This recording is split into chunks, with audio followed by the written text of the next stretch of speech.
আমি ধরে না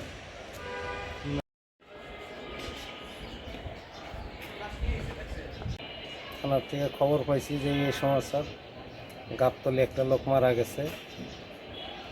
সেখানে পুলিশের সাথে গেছি, যাই দেখি যে অজ্ঞাতনামা একটা মহিলার লাশ রাস্তার সাইডে পড়িয়ে দিয়েছে। সেখানটা নিয়ে আসছি। তার গলায় শ্বাসরোধ করা নিজের ওন্না দিয়া, এবং তার ডাইন হাতে একটা ক্ষত আছে, ক্ষত চিহ্ন, রক্তাক্ত কাটা যখন।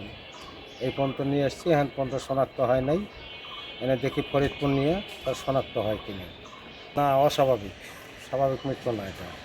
যেহেতু তার গলায় শ্বাসরোধ করা, তার হাতে একটা কোপ আছে, কোপের চিহ্ন পাওয়া গেছে।